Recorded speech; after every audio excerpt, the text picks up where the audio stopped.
Good morning.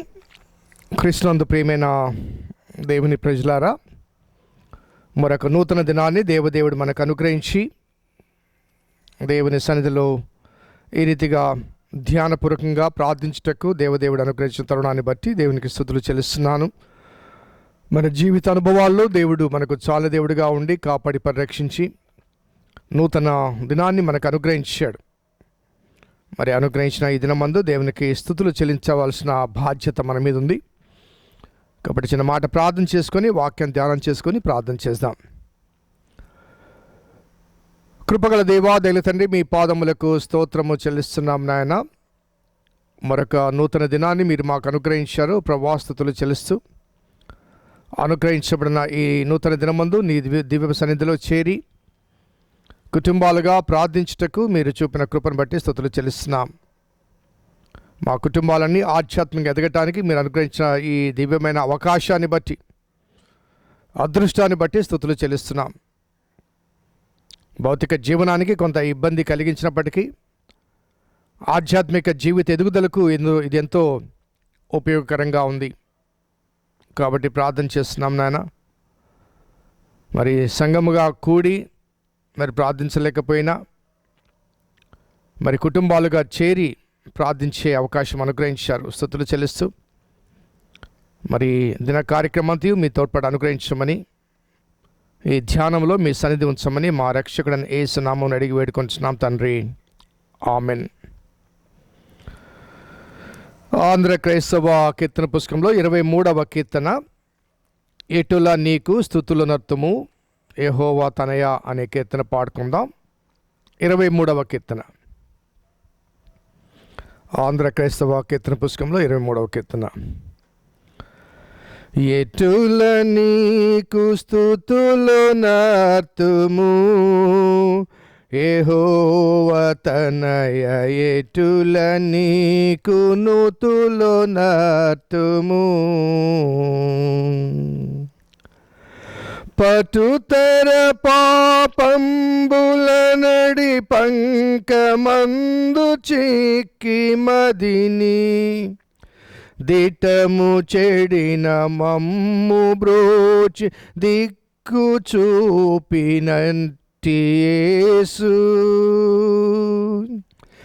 ఎటుల నీకు స్తుతులు నర్తుము యెహోవా తనయ, ఎటుల నీకు నూతులు నర్తుము.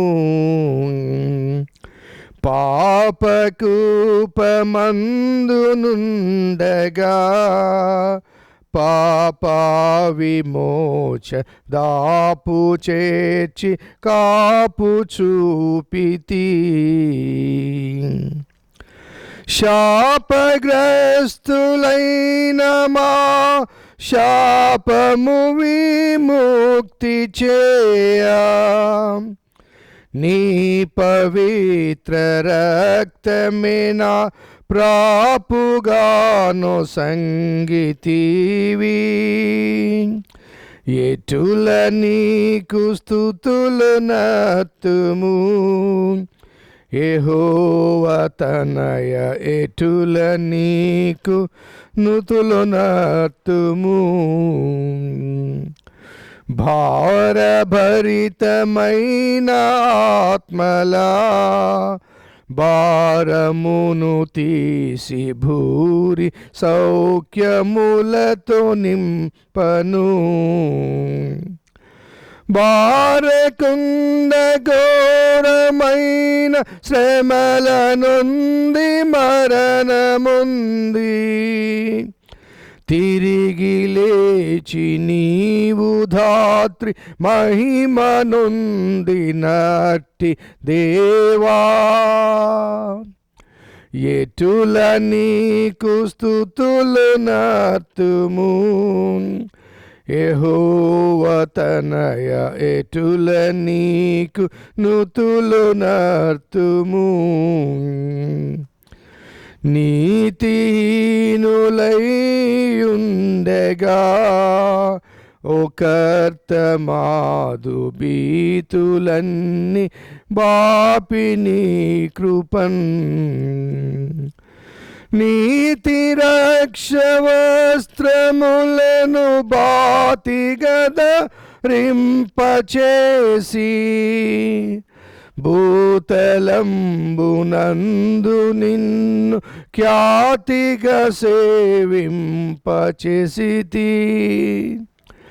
ఎటుల నీకు స్తుతులు నర్తుము యెహోవా తనయ, ఎటుల నీకు నుతులు నర్తుము. నిన్ను చేరి నిర్బలుండనై ఈ భూమి యందు నిన్ను బోలి నడుచుకొనుటకై తిన్నని మార్గమును చూపి అన్ని కీడులను జయింప పన్నుగ విమలాత్మశక్తి నన్నతముగ నిడిన యేసు. ఎటుల నీకు స్తుతులు నర్తుము యెహోవా తనయ, ఎటుల నీకు నుతులు నర్తుము. పరమరాజ్యమందు నిరతము నీ తోడనుండ కరుణ తోడ నెంచుకొంటివి. తిరిగి వచ్చి మమ్మును మీ చిర ప్రకాశపురమునందు త్వరగా చేర్చి అందు సుఖము ధీరముగా నొసంగు దేవా. ఎటుల నీకు స్తుతులు నర్తుము యెహోవా తనయ, ఎటుల నీకు నుతులు నర్తుము.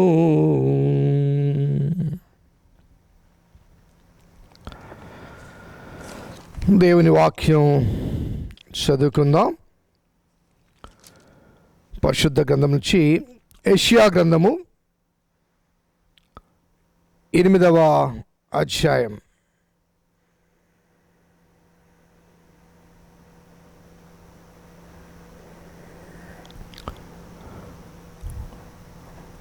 పదకొండవ వచనం చదువుతాం. యెషయా గ్రంథము 8వ అధ్యాయం 11 నుంచి. ఈ జనుల మార్గమున నడవకూడదని యెహోవా బహుబలముగా నాతో చెప్పి ఉన్నాడు. నన్ను గద్దించి ఈ మాట సెలవిచ్చెను. ఈ ప్రజలు బందుకట్టు అని చెప్పునదంతయు బందుకట్టు అనకొనకుడి. వారు భయపడు దానికి భయపడకుడి, దాని వలన దిగులు పడకుడి. సైన్యములకు అధిపతి యెహోవాయే పరిశుద్ధుడను అనుకొనుడి. మీరు భయపడవలసిన వాడు ఆయనే, ఆయన కోసమే దిగులు పడవలను. అప్పుడు ఆయన మీకు పరిశుద్ధ స్థలముగా ఉండును. క్రీస్తునందు ప్రియమైన దేవుని సంగమా, మరి ప్రపంచవ్యాప్తంగా ఈ కరోనా మహమ్మారి విజృంభిస్తుంది. మరి ఈ నేపథ్యంలో మరి మానవ సంబంధమైన ఎన్ని కట్టడలు చేసినప్పటికీ కూడా ఈ విజృంభణ ఆగడం లేదు. మరి ప్రభుత్వం వారు ఎంతగానో మరి ఆలోచనాబద్ధంగా ఈ లాక్డౌన్, అదే రీతిగా సోషల్ డిస్టెన్స్ అని కొన్ని ప్రయోగాలు చేస్తున్నారు. మరి నిన్న నేను వెరిఫై చేసినప్పుడు మార్చి 31కి భారతదేశంలో 1300 చిల్లర కరోనా కేసెస్ ఉన్నాయి. మరి ఏప్రిల్ 15కి దాదాపు 12,000కు దాటాయి.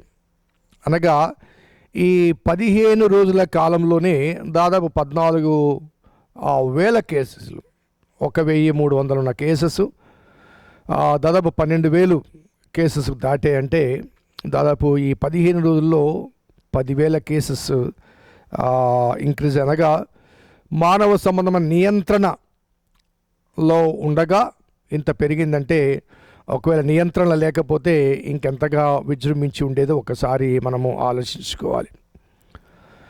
మరి ఈ సందర్భంలో మరికొంత నియంత్రణ కాలం పెంచబడింది. మరి ఆ తదుపరి కూడా మరి ఆ నియంత్రణ కాలం తగ్గుతుందో లేదో తెలీదు. ఎందుకంటే ఈ వైరస్ విజృంభణ ఆగితే తప్ప మరి ఈ నియంత్రణ ఆగదు. కాబట్టి ఈ వైరస్ ప్రభావంలోంచి ప్రజలు కాపాడబడాలి. మరి ఇక్కడ రాయబడ్డ మాట గమనిస్తే, ఈ ప్రజలు బందుకట్టు అని చెప్పినది అంతయు బందుకట్టు అనుకొనకుడి, దానికి వారు భయపడు దానికి భయపడకుడి, దానివల్ల దిగులు పడకుడి. సైన్యములకు యెహోవాయే పరిశుద్ధుడు అనుకోండి, మీరు భయపడవలసిన వాడు ఆయనే, ఆయన కోసమే దిగులు పడవలను, అప్పుడు ఆయన మీకు పరిశుద్ధ స్థలముగా ఉండును. ఈ మాట ఒక సూచన తెలియచేస్తుంది. ప్రపంచవ్యాప్తంగా అనేక దేశాధిపతులు భయపడుతుంది ఒక జీవి కాని జీవి. దాన్ని సూక్ష్మజీవి అని కూడా చెప్పలేరు, ఎందుకంటే దానికి ప్రాణం లేదు. ప్రాణం ఉన్న దాన్ని నిర్మూలించవచ్చు, ప్రాణం కలిగిన దాన్ని చంపొచ్చు. అసలు ప్రాణమే లేని జీవిని ఎలా చంపగలం, ఎలా నిర్మూలించగలం? పరిశోధకులకు ఇది పెద్ద ప్రశ్న, పెద్ద సవాలు. ప్రాణం ఉన్నదాన్ని నిర్మూలన చేయడం సాధ్యం, కానీ ప్రాణమే లేని దాన్ని నిర్మూలన చేయడం, ఇటువంటి భయంకరమైన స్థితి గత కాలంలో ఎన్నడూ చూచి ఉండకపోవచ్చు. కాబట్టి ప్రపంచం దేనికి భయపడుతుందంటే, సమస్త ప్రాణకోటి అంతా కూడా ప్రాణము లేని ఒక సూక్ష్మజీవికి, అనగా జీవి కాని జీవికి భయపడుతుంది. ఆ జీవి కాని జీవి ఎవరిని ఎప్పుడు ఆవరిస్తుందో, ఏ రీతిగా ఆవరిస్తుందో నిన్న పేపర్లో వార్తలో నేను విన్నాను. ఈ కరెన్సీ అనగా మనం ఆయా వస్తువులు కొనుక్కున్నప్పుడు, చిల్లర తీసుకున్నప్పుడు కానీ, ఆ నోట్లు తీసుకున్నప్పుడు కానీ, చాలామంది మన దేశంలో ఈ డబ్బులు లెక్క పెట్టే వాళ్ళకి ఆ నోట్లు చిక్కుకొని ఉండటానికి నాలుక తడిచేసి లెక్క పెడుతూ ఉంటారు. కాబట్టి కరెన్సీ నోట్లకు ఈ సలైవా అంటుకోవడం అనేది సర్వసాధారణమైన విషయం మన భారతదేశ స్థితిగతుల మధ్య. We count the notes only with the support of the saliva. కాబట్టి ఈ సలైవా ద్వారానే కరోనా వ్యాప్తి చెందినప్పుడు ఈ కరెన్సీ మార్పిడి, డబ్బులు తీసుకున్నా డబ్బులు ఇచ్చినా, అనగా ఏ రకంగా చూసినా కానీ మరి ఇంతగా ఇది వ్యాప్తి చెందుతూ ఉందంటే, ఫోన్ పట్టుకుంటే ఫోన్ మీద వైరస్ ఉంటుంది, పుస్తకం పట్టుకుంటే వైరస్ ఉంటుంది, టీవీ రిమోట్ పట్టుకుంటే వైరస్ ఉంటుంది,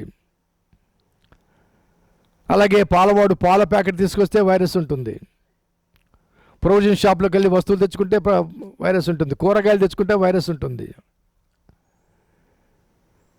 ఇక ఏది అనగా ఈ ప్రపంచంలో మనిషి దేన్ని పట్టుకున్నా కానీ, సొంత బిడ్డల దగ్గర తీసుకున్నా కానీ వైరస్ సోకే అవకాశాలు ఉన్నాయి. చాలా భయంకరమైన, చాలా దయనీయ స్థితి. అందుకే ఈ అనుభవం ప్రపంచంలో గతంలో ఎన్నడూ వచ్చి ఉండకపోవచ్చు. ఎందుకంటే ఈ ప్రాకే జీవి, మన ఇంట్లో ఈగలుంటే వాటిని తరమడానికి ఏదో మనం పెస్టిసైడ్స్ పెడతాం, దోమలు చంపడానికి ఆల్అవుట్లు లేకపోతే బ్యాట్లు వాడతాం, ఎందుకంటే అవి చలించే జీవులు కాబట్టి కనబడతాయి మనకి.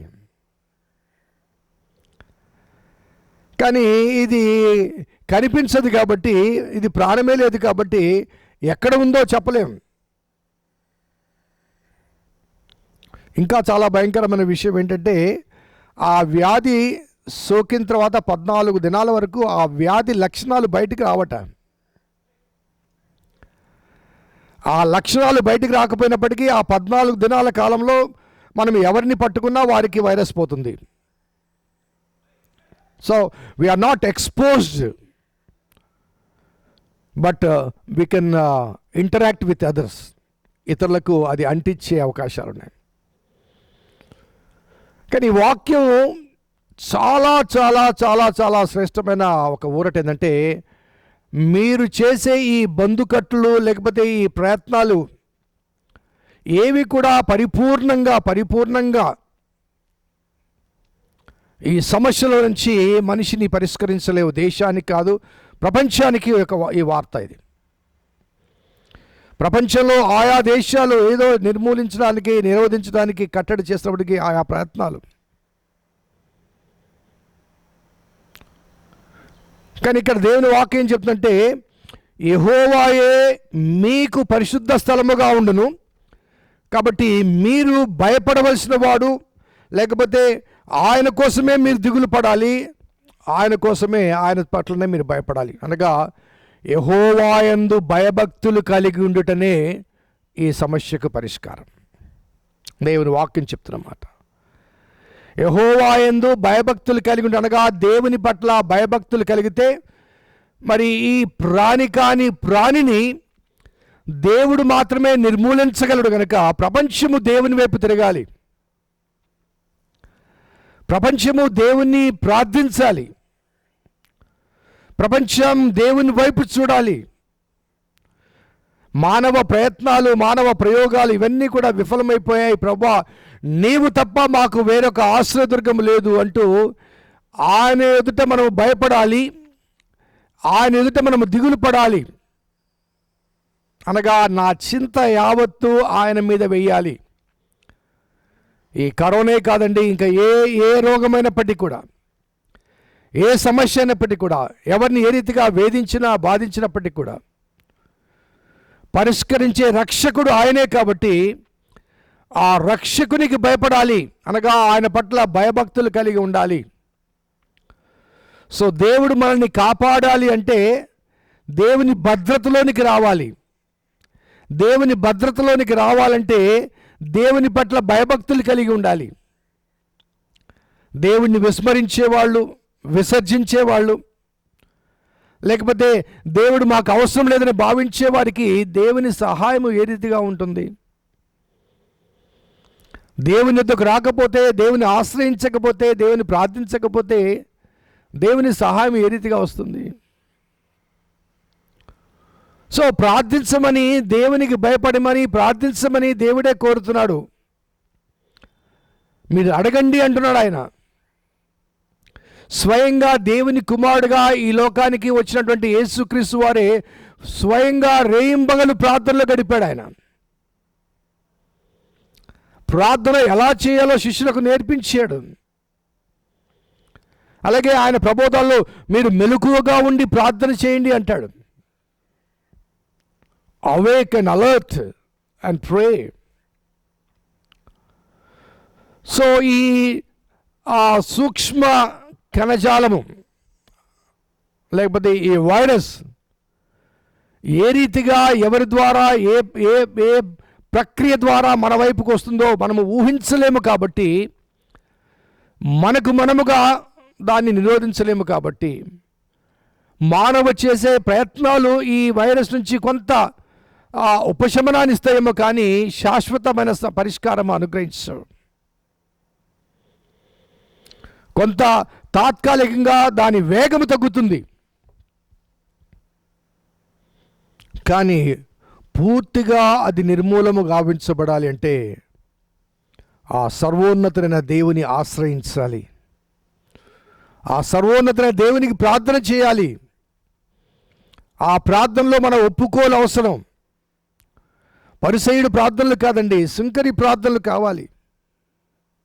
ప్రభువా, ఈ భయంకరమైన వ్యాధి ప్రపంచాన్ని గజగజలాడిస్తుండగా, వణికిస్తుండగా, ఈ వ్యాధి తీవ్రత నుంచి మేము తప్పించబడాలంటే నీవే మాకు ఆశ్రయదుర్గం, నీవు తప్ప మాకు వేరొక ఆశ్రయం లేదు, నీవు మాత్రమే. చాలా స్పష్టంగా వ్రాయబడింది, మీరు భయపడవలసిన వాడు ఆయన కోసమే దిగులు పడవలను, అప్పుడు ఆయన మీకు పరిశుద్ధ స్థలముగా ఉండును. ఆయన కోసం, అనగా ఆయన నాకు కావాలి అని దిగులు పడాలి. ఎందుకంటే నా ఆదాము సంబంధమైన పాత పాపపు జీవిత అనుభవాల బట్టి దేవునికి దూరం అయిపోయాను. మరి అల్టిమేట్లీ దేవుని కృప నాకు దూరం అయిపోయింది. నాలో ఉన్న ఆదాము సంబంధమైన బీజము నన్ను దేవునికి దూరంగా తీసుకుని వెళ్ళింది. తద్వారా దేవుని కృప నాకు దూరమైంది.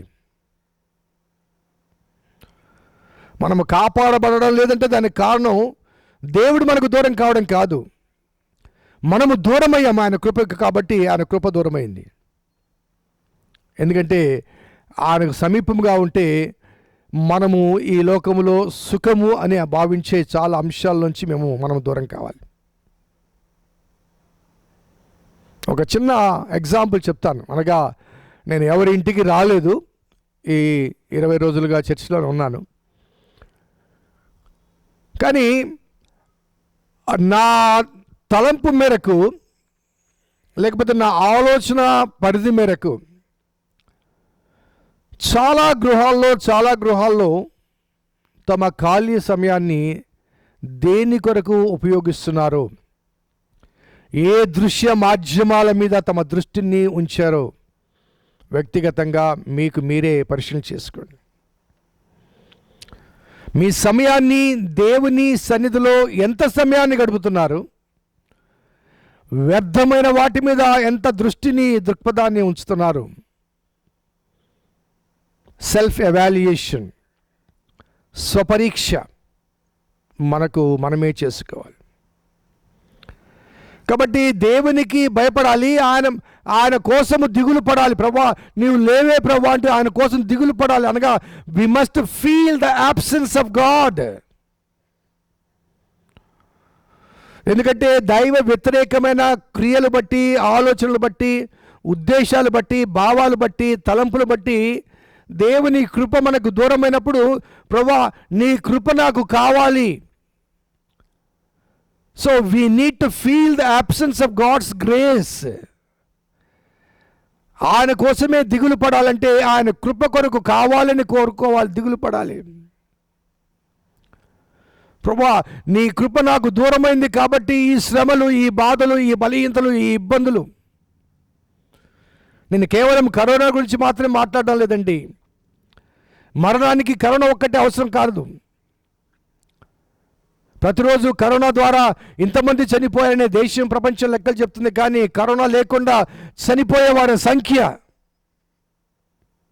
గుండె జబ్బుల వల్ల కానీ, కిడ్నీ వ్యాధుల వల్ల కానీ, లేకపోతే ఇతర వ్యాధుల వల్ల కానీ, ప్రమాదాల వల్ల కానీ, హఠాత్ మరణాలు కానీ,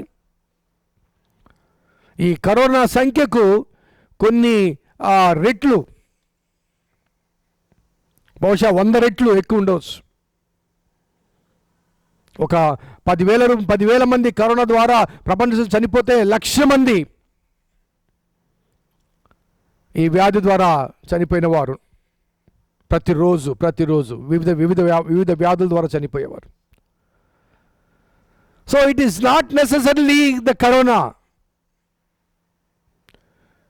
నీవు దిగులు పడాల్సింది మరణం గురించి, కరోనా గురించి కాదు. నీవు దిగులు పడాల్సింది మరణం గురించి. మరణానికి కరోనా ఒక సాధనం, కరోనే కారణం కాదు.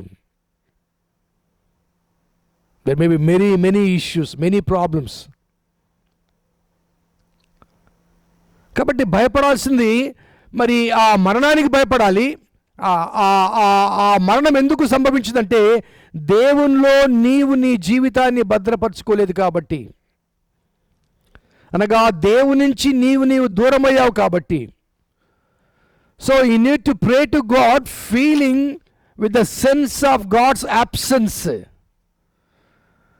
ప్రభువా ఈ సమస్య నా జీవితంలో ప్రవేశించింది, ఈ కష్టం వచ్చింది, ఈ బాధ వచ్చింది, ఈ బలహీనత వచ్చింది, ఈ ఇబ్బంది వచ్చింది, ఈ అనారోగ్యత వచ్చింది, ఈ ఆర్థిక ఇబ్బందులు వచ్చాయి. వీటికి కారణం నా అవిధేయత. వీటికి కారణం బహుశా నేను నీ ఎదుట నా సమయాన్ని గడపక వ్యర్థంగా సమయాన్ని గడిపి ఉన్నానేమో. అనుగ్రహించబడిన 24 గంటల్లో కేవలం మొక్కుబడిగా కొద్ది సమయము దేవుని సన్నిధిలో ప్రార్థన చేసి, బైబిల్ చదువుకొని, వాక్యాన్ని ధ్యానం చేసి, మిగతా అన్నీ కూడా లోకానుసారమైన రీతిగా నేను నా జీవితాన్ని వెళ్ళబుస్తున్నానేమో. నా దేవుని సన్నిధిలో నేను గడిపే సమయం నన్ను ఆయన సన్నిధిలో సదాకాలం నిలపడానికి ఒక ఇన్వెస్ట్మెంట్.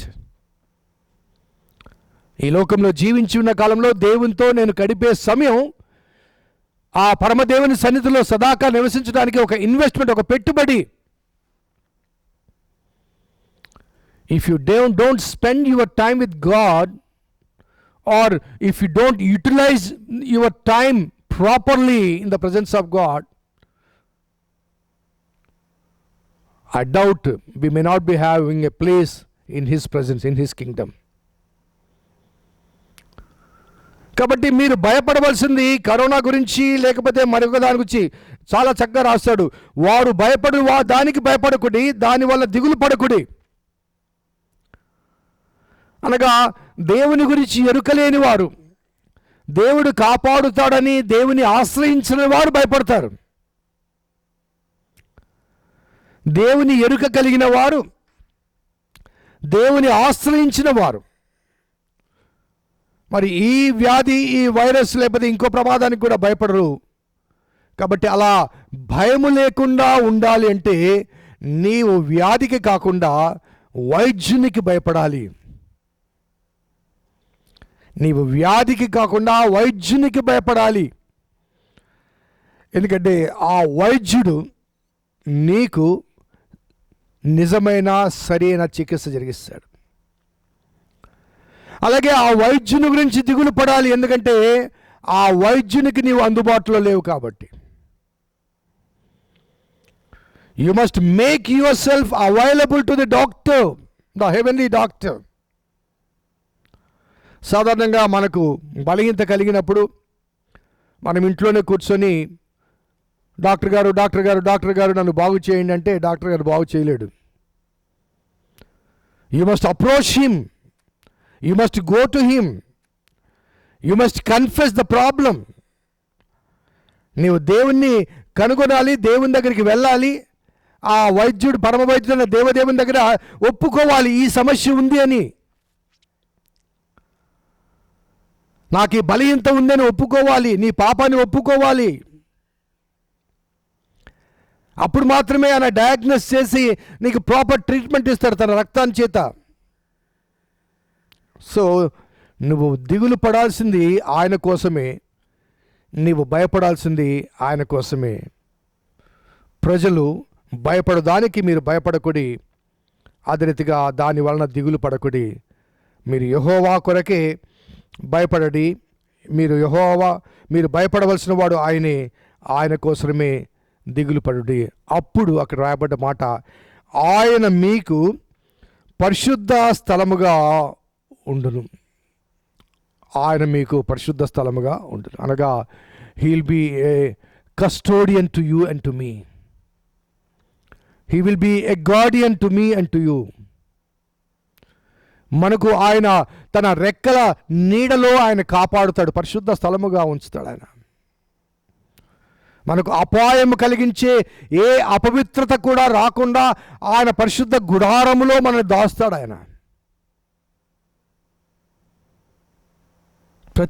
ప్రతిరోజు దేవుని వాక్యం ద్వారా హెచ్చరికలు చేయబడుతున్నాం. ఐ డోంట్ నో ఎంతమంది వింటున్నారో తెలీదు, ఎంతమంది ఈ వాక్యం ద్వారా తాము స్వయం పరిశీలన చేసుకుంటున్నారో తెలియదు. ఏదో పాస్టర్ గారు వస్తారు, ఒక అరగంట సేపు మాట్లాడతారు, ప్రార్థన చేస్తారు, వెళ్ళిపోతారు.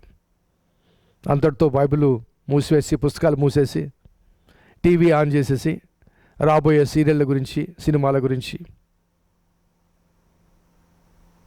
నేనేం వచ్చి చూడలేదు మీ దగ్గరికి వచ్చి, కానీ చాలా చోట్ల జరిగే వాస్తవాలు నేను చెప్తున్నాను.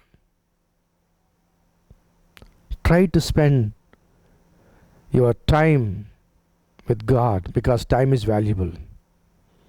సమయం పోతే మళ్ళీ రాదండి. మనకు తిరిగి వచ్చేది కొత్త సమయం. గతించిన సమయం తిరిగి మనకు రాదు. ఉన్న సమయాన్ని ప్రభు సన్నిధిలో సద్వినియోగం చేసుకుందాం. వ్యాధులకు భయపడొద్దు, వైద్యునికి భయపడండి. వైద్యుని కొరకు దిగులు పడండి, వైద్యుని కొరకు అంగలార్చండి, వైద్యుని కొరకు వెదగండి, వైద్యుని దగ్గరికి వచ్చి ఒప్పుకోండి మీ సమస్య ఏంటో, మీ పాపం ఏంటో, మీ తప్పులేంటో. అప్పుడు ఆ వైద్యుడు నీవు ఒప్పుకున్న దానికి, ఆ సమస్యకు చికిత్స జరిగిస్తాడు. కాబట్టి యెహోవాకు మాత్రమే భయపడండి, ఆయన కొరకు మాత్రమే దిగులు పడండి. అప్పుడు ఆయన మీకు పరిశుద్ధ స్థలముగా ఉంటాడు. ప్రార్థన చేస్తాం. కృపగల దేవా, దయల తండ్రి, మీ పాదములకు స్తోత్రము చెల్లిస్తున్నాం నాయన. ఈ శ్రేష్టమైన సమయం మీరు అనుగ్రహించిన తరుణం ప్రభా, స్తుతులు చెల్లిస్తున్నాం. అవును ప్రభా, ప్రపంచమంతా గడగడలాడుతుంటే నీ ప్రజలకు నీవిచ్చిన వాగ్దానం, వారు భయపడే దానికి మీరు భయపడకుడి, వారు దిగులు పడడానికి మీరు దిగులు పడకుడి. మీరు భయపడేవాడు నీ దేవుడని యెహోవాయే, నీవు దిగులు పడవలసిన వాడు ఆయనే. ఎందుకంటే ఆయన పరమ వైద్యుడు. కంటికి కనిపించని జీవి కానీ ఒక జీవి ప్రపంచాన్ని అతలాకుతలం చేస్తుండగా, మానవ ప్రయోగాలన్నీ కూడా విఫలమవుతుండగా, మనుషులు చేసే ఈ బందుకట్టులు కొంత నిరోధించగలుగుతున్నాయి కానీ నిర్మూలించలేకపోతున్నాయి. ఇటువంటి సందర్భంలో మీరిచ్చిన ఇన్విటేషన్, దేవునికి భయపడండి, దేవుని కొరకు దిగులు పడండి, ఆయన నీకు పరిశుద్ధ స్థలముగా ఉంటాడు. అవును ప్రభా, చక్కని మాటలు మీరు ఇచ్చారు, చక్కని సూచనలు మీరు ఇచ్చారు, చక్కని సందేశం మాకు వినిపించారు, చక్కని ఆహ్వానం మాకు ఇచ్చారు. సో యెహోవా యందు భయభక్తులు కలిగి ఉంటే దీర్ఘాయువునకు మూలమని చెప్పారు. If I need to live long, I must have a fear over God. దేవుని పట్ల భయము కలిగి ఉండాలి, దేవుని పట్ల భక్తి కలిగి ఉండాలి. దేవదేవా, మీకు స్తుతులు చెల్లిస్తున్నాం నాయన. ఈనాటి వాక్యం మాకెంతగానో ఊరట ఇస్తుంది, ఎంతగానో సేద తీరుస్తుంది, ఎంతగానో మమ్మల్ని ఆవరించిన ఆందోళన, భయాన్ని తీసివేస్తుంది. ఎందుకంటే వైద్యుడు మాకున్నాడని, ఆ వైద్యుని కొరకు మేము వెతకాలని, ఆ వైద్యుని దగ్గర మా సమస్య చెప్పుకున్నప్పుడు ఆ సమస్య పరిష్కరిస్తాడని, ఆయన కొరకే భయపడండి, ఆయన కోసమే దిగులు పడండి అని చెప్పిన మాటలు, చక్కని మాటలు. So help us to spend as much time as we could in your presence and closer to you. ఇంకొక మాటలో చెప్పాలంటే, వైద్యునికి వెళ్ళి సమస్య చెప్పుకొని మందులు తీసుకుని ఇంటికి వెళ్ళడం కన్నా, వైద్యుని పర్యవేక్షణలో మేము గడుపుట మాకు క్షేమకరం. వైద్యుని పర్యవేక్షణలో మేము ఉండాలి. ఇంకొక మాటలో చెప్పాలంటే, వైద్యుని ఐసీలో మేము ఉండాలి. ఎందుకంటే ఆ ఐసీలో ఆ వైద్యుడు నిరంతరం మమ్మల్ని కాపాడుతుంటాడు. మాకు మేముగా బయటికి వచ్చి, మాకు మేముగా బయట సంచరిస్తూ ఉంటే, మాకు మేముగా వైద్యునికి లేకపోతే చికిత్సకు దూరమయ్యామన్న భావన కలిగి భయం వేస్తుంది. Help us to be under your intensive care. అప్పుడు నిన్ను కాపాడువాడు కునుకడు, ఇశ్రాయేలును కాపాడువాడు కునుకడు, నిద్రపోడు అని చెప్పిన ఆ వాగ్దానము మా జీవితాలకు ఎంతో ఆశీర్వాదాన్ని, ఆరోగ్యాన్ని, ఆనందాన్ని ఇస్తుంది. ప్రభువా, ఆ రీతిగా నీ కేర్లో మేము ఉండగలిగే కృప అనుగ్రహించండి. మరి ప్రపంచవ్యాప్తంగా ప్రభా 20 లక్షలు దాటిపోయారు. అందులో మృతుల సంఖ్య 130,000 వరకు వెళ్ళిపోయింది. బాగుపడ్డవారు కొద్దిమంది. కానీ ప్రతిదినము వ్యాప్తి చెందుతున్న ఈ వ్యాధిని బట్టి ప్రపంచం చేసే ఈ ప్రయోగాలన్నీ విఫలమయ్యాయి. ఏదో కొన్ని చిన్న చిన్న ప్రయత్నాల ద్వారా వ్యాధి వేగము ఆగుతుందేమో, కానీ వ్యాధి నిర్మూలించబడడం లేదు.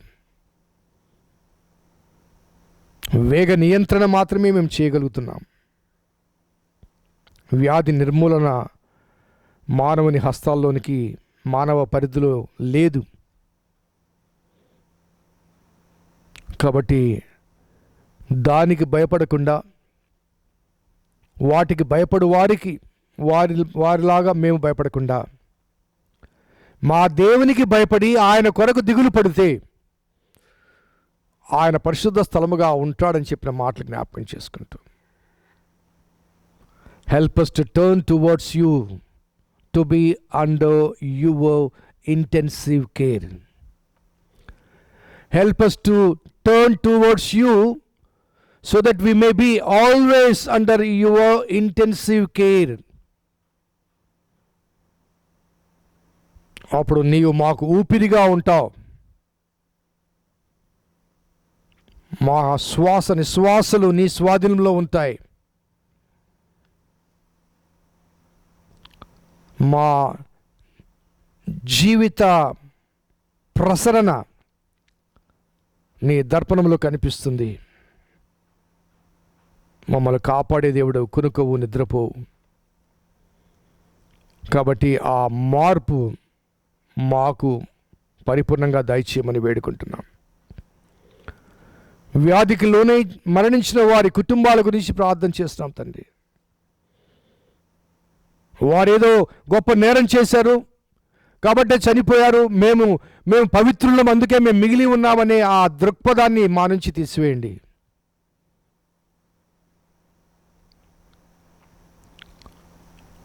ఈనాడు వారికి ఆవరించింది రేపు మాకు కూడా ఆవరిస్తుంది. మాసాలు, సంవత్సరాలు గడిచే కొలది అది విజృంభిస్తూ దేశ దేశాలు దాటుకుంటూ ఏ రీతిగా దాదాపు 220 దేశాలకు వ్యాప్తి చెందిందో, అన్ని దేశాల ప్రజలకు కూడా ఇది వ్యాప్తి చెందడానికి ఎంతో కాలం పట్టదు.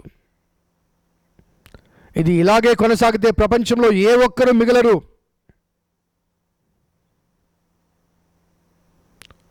కాబట్టి నీకు మేము భయపడాలి, నీ కోసం దిగులు పడాలి. నీవు మాత్రమే మాకు పరిశుద్ధ స్థలముగా ఉండి ఈ వ్యాధి వ్యాప్తి నుంచి మమ్మల్ని పరిరక్షించగలవు కనుక ప్రార్థన చేస్తున్నాం. ఆ ఎరుకతో కూడిన ప్రార్థన ప్రతి వ్యక్తి చేయగలిగే కృప అనుగ్రహించండి. పాశ్చాత్య దేశాలు ప్రభా నిన్ను ఎరిగారు, శతాబ్దాలుగా నిన్ను ఎరిగారు.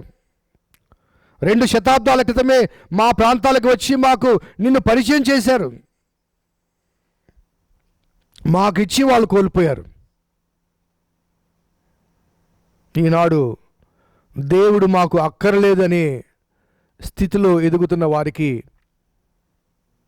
ఈ మహమ్మారి ఒక భయాన్ని కలిగింపచేసింది.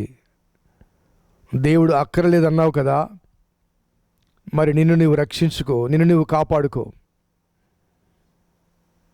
కఠినమైన రాతి హృదయాలు కలిగిన ప్రజలు తమ వ్యర్థ ప్రయత్నాల చేత అనేక ప్రయోగాలు చేశారు, కానీ ఆపలేకపోయారు. ఇప్పుడిప్పుడే కొంతమంది కళ్ళు తెరిచి అందరూ ప్రార్థన చేయండి అని అడుగుతున్నారు. మాకు ప్రభువును అందించిన వారే ప్రభువును కోల్పోయారు. ఈనాడు ప్రభువుకు ప్రార్థన చేయమని అడుగుతున్నారు. ఆ మార్పును గమనించి దానికి అనుగుణంగా ప్రభా నీవే ఈ వైరస్ను ప్రభా మీరు శాసించమని, ఆపివేయమని విజ్ఞాపన చేస్తున్నాం. వ్యాధి బారిన పడి ఇంకా దాదాపు 15 లక్షల మంది ప్రభా ఆయా పరిస్థితిగతుల మధ్య ఉన్నారు, కోలుకుంటున్నారు. స్వస్థపరచండి ప్రభా. మా దేశంలో కూడా తీవ్రత పెరుగుతుంది, మా రాష్ట్రంలో కూడా మరణాల సంఖ్య పెరుగుతుంది. ప్రభా మీరే సహాయం చేయండి ఆయన, ఆపివేయండి. చికిత్స జరుగుతున్న వైద్యులు కూడా ప్రాణాలు కోల్పోయారు. ఈరోజు కర్నూలు ఒక డాక్టర్ గారు చనిపోయినట్టు విన్నాను. చాలా బాధాకరమైన విషయం. అనేక మంది ప్రాణాలు రక్షించడానికి త్యాగపూరితమైన రీతిగా తమ ప్రాణాలు సైతం లెక్క చేయక చికిత్స చేసిన వైద్యులే మరణ బారిన పడుతున్నారు. వారి కుటుంబాలు ఎంతటి రోదన. ఈ పరంపర మధ్య చికిత్స చేయడానికి వైద్య బృందం వెనకాడుగు వేస్తుంది, భయపడుతుంది. ఎందుకంటే ఒకరి ప్రాణాలు రక్షించబోయి తమ ప్రాణాలు పోతాయేమన్న భయం. ఎందుకంటే జరుగుతున్న వాస్తవం అది. ప్రభా నువ్వే వారిని కాపాడాలి. అలాగే పోలీసు యంత్రాంగం రాత్రనక పగలనక రేయింపగలు ప్రభా ఎంతో కృషి చేస్తున్నారు. మీ కృప అనుగ్రహించండి. భయంకరమైన ఎండ తీవ్రత పెరుగుతుంది. ఆ ఎండను సైతం లెక్క చేయకుండా ప్రభా రహదారుల వెంట కంట్రోల్ చేయడానికి పోలీసు యంత్రాంగం ఎంతో కృషి చేస్తున్నారు. అలాగే పారిశుద్ధ కార్మికులు ప్రభా వారికి సరైన శానిటేషన్ మరి అవగాహన వారికి లేదు. ప్రభా వారు చేసిన శుద్ధీకరణ కార్యక్రమాలు అనేక మందికి మేలు కలిగింపచేస్తాయి. వారిని వారి కుటుంబాలు దీవించండి. ప్రభుత్వానికి ప్రభుత్వ యంత్రాంగానికి ప్రభా సరైన మార్గదర్శకాలు మీరు ఇవ్వండి. ఇబ్బంది కలిగించే ఏ తీర్మానాలు, ఈ వ్యాధి పెంపొందించబడే ఏ తీర్మానాలు తెలుసో తెలియకో ఎవరు చేయకుండా మీ కృప అనుగ్రహించండి.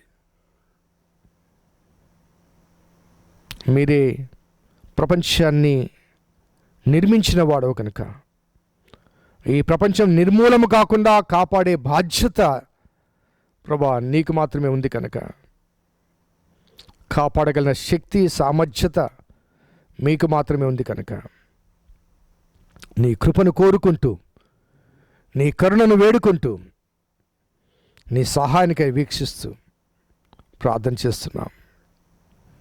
మా సంఘంలో వ్యాధిగ్రస్తులు ఉన్నారు నాయనా, ప్రార్థన చేస్తున్నాం తండ్రి. ప్రమాదాలకు గురై కోలుకుంటున్న యశ్వంతుని బట్టి, ప్రమిళ గారి ద్వితీయ కుమారుని బట్టి ప్రార్థన చేస్తున్నాం ప్రభు. మరి 2వ సర్జరీ కూడా వారికి జరగాలని విన్నాం ప్రభా. ఎటువంటి దయనీయ స్థితిలో వారు ఉన్నారు ప్రభా. వ్యక్తిగతంగా మేము వెళ్ళి దర్శించి ప్రార్థించడానికి అనుకూల పరిస్థితులు లేవు.